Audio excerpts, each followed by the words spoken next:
Now pay close attention. This isn't something you see every day. Welcome back to another video, and today I want to talk about Ultra Street Fighter 2, the final challengers, M.Bison, the leader of Shadowloo. Finally, mine has come in. I pre-ordered these guys way back off of BBTS, and I just got them in. So let's get this guy out of the box and let's take a review, take a look at him. But before we do, let's take a look at this packaging. As always, we have the actual cabinet, the game cabinet. Back in the arcade days, when you go to the arcade, you play this game, and this is what it would look like here in the front. Not this down here, but this here. And then you have, of course, the power levels up there, which is actually pretty cool. And then on the sides here, once again, we have some more artwork. And it says right here, it says M.Bison. It says country of origin, unknown. Fighting style, psycho power. So that's pretty cool.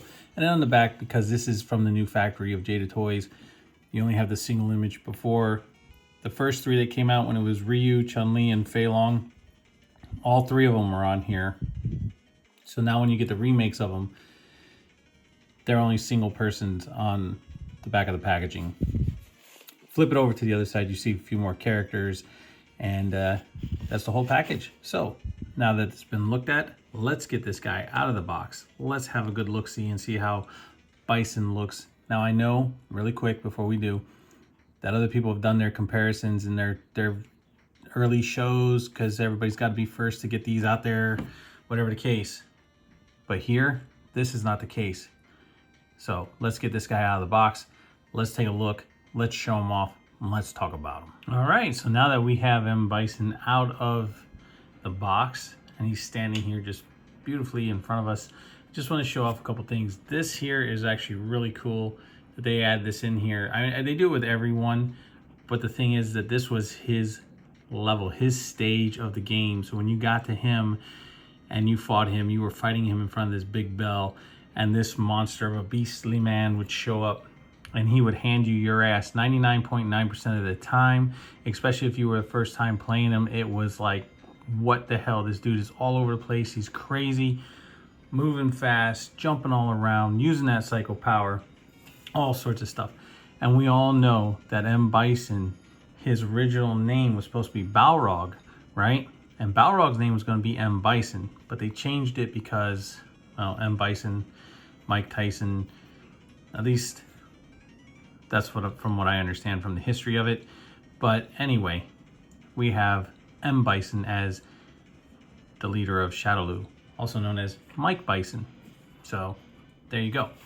Anyway, this guy comes with some instructions, and on these instructions here, if I can get the focus, come on, there we go. It shows you how to remove his shoulder pads and how to put them back on.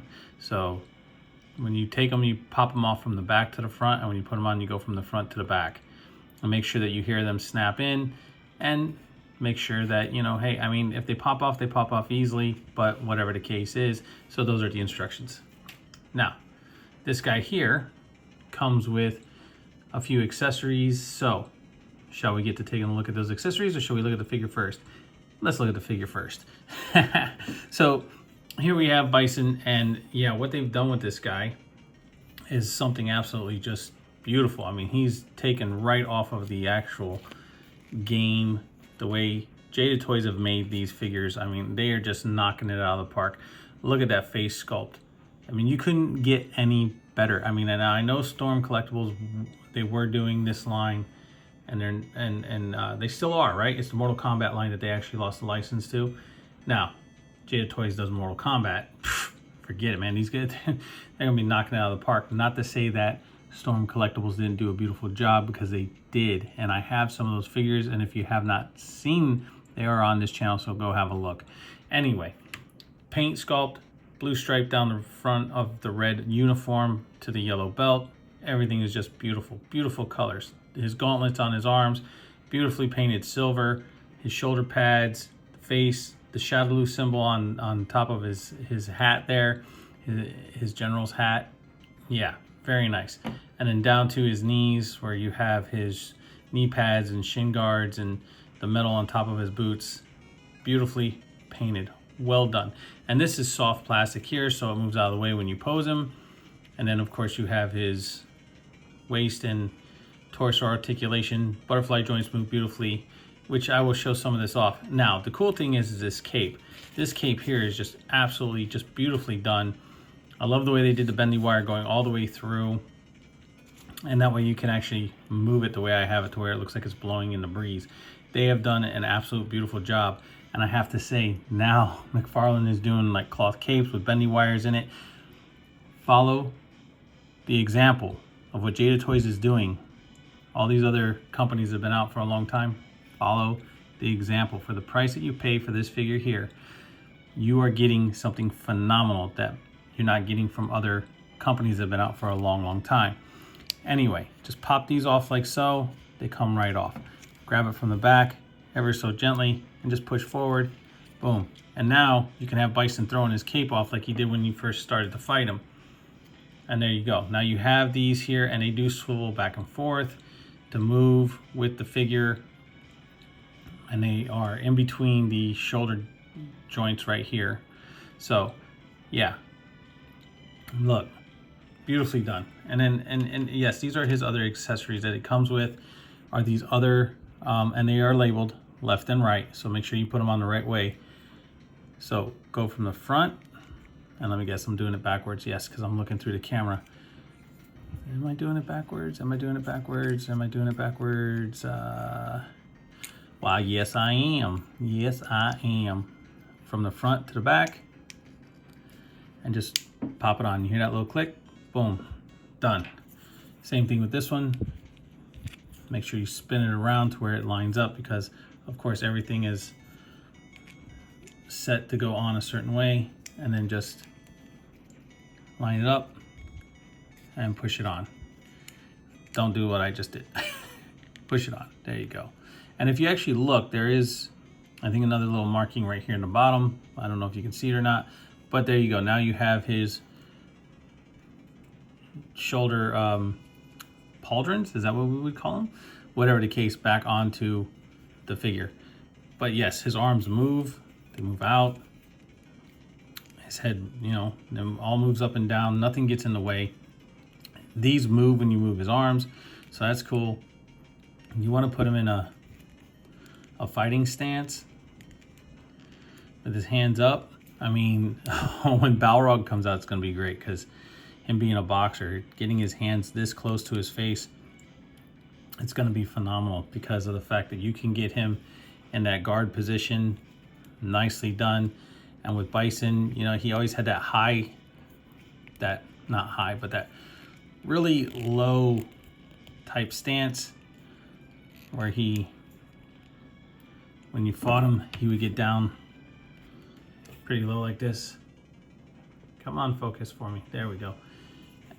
And so you would have him standing here fighting against whoever you want him to fight with. So that's cool stuff. I mean, I know it's just a basic generic pose, but he also did that slide that he would do, right? If I can get these knees to bend. I don't really care that this is red here. It doesn't bother me. I know it bothers some people, but it didn't bother me that much. It doesn't bother me that much. So this, I think this is how it was. I'm gonna have to go back and look, but it's been a long time. But he would do that foot slide, right? Or something like this, where he would slide through with the foot. And I'm probably not doing it right, so don't freak out, but it's been a long time since I've ever, since I've played the game and watched Bison come through. I know he would do that flip where he'd come down with that axe kick. You know, always keeping his guard up, always keeping that head down, but he'd come down like this with that kick. So he would do that kind of like psycho flip thing or whatever it was, and then he would go into that slide, which I always hated that he did. So he'd go something like this. And then of course, if you wanted to do that dive that he did, you could bring his hands, and I just popped that off. And you bring his hands forward, right? Because he would do that like kind of like, whoa, that was crazy. That psycho drill, right? where his hands would be forward like this, and he would come busting through, but he'd spin when he did it. And I just popped this bad boy off. No big deal, no harm, no foul. Just take it, pop it right back on. I think what happened is I pushed it a certain way, and it ended up just too much pressure on it, and it popped it off. But anyway, yeah, so enough of that. But that's the figure right there as far as posing the guy out. So let's start taking a look at the accessories that he comes with and see how he compares to a couple other figures. Starting off, we have his other second set of hands where they're gripping or crushing. That's cool that they add them in there. Next, we have Bison's alternate head sculpt, and as you can see, he's got the gritting teeth face, whited out eyes, and yes, you can see that Shadaloo symbol on his hat. And oh yeah, you can see the skull, the wings, everything. Beautiful work. Beautiful work on the alternate head sculpt and the original, you know, the resting face, I guess you could say. But beautiful work. Next, we have his Psycho Fist or Psycho Power Up Fist, whatever you want to call it. And if you actually look, you can see his fist on the inside, just very slightly. Not so prominent like you could Ryu or Ken's hand, but it's there very slightly. You can see it in there. But this actually slips over his fist, which I will show that off here in a second. But yeah, nice color purple. Yeah, I guess he, you know, when he does his punching or when he does his Psycho Driver, that's when he dives at the people, or dives at the characters. Yeah, so that's a cool addition. Okay, so now here's how Bison looks with his alternate head and that Psycho punch on there. And I figured I'd put him in a little bit of a punching stance. But that's pretty cool. I mean, you can't go wrong with the way that looks. That actually looks pretty good. You could have him pose where he's just lighting his fist up if you wanted to, or have him pose however you want to do it. But that is actually pretty cool. Slips right on, and as you can see, if you look in there, you can see where his fist is. So actually on the inside, it's like a slight mold of his fist that you can actually see inside. But yeah, that looks good. That looks really good. I think Jada Toys has outdone themselves with this figure. Well, with all of them, to be honest with you. And like I said before, and I'll say it again, the others can learn a lot from what these guys are putting out. I mean, not just with the Street Fighter, but with the Chester Cheetah and Mega Man. Yeah, they have done a lot of cool stuff, man, with these characters, and they're gonna just keep killing it. Just keep killing it. All right, so now that I've shown off all of his accessories, let me get him settled back, and we will take a look at on how he compares to other figures. Sorry, I know I said I was gonna do comparisons, but I also forgot to show off his alternate hands on the figure itself. And as you can see, you can have him doing whatever, gripping, I don't know, playing a monster, whatever you choose to do. Anyway, now let's take a look at some comparisons. Here's how Bison compares to the G.I. Joe Classified Series Metalhead. Here's how he compares to a Cobra Eel. Here's how he compares to Donatello. Here's how he compares to Ken Masters. And here's how he compares to the Palmart exclusive second player Ryu. All right, so that's how he compares to some other figures and some other lines, including the same line as him. And you can see, like, yeah, just there's not enough good things you can say about this line, no matter how many times. Now, there are going to be people out there that aren't going to like this line, that don't care to collect this line. That's fine, or whatever the case.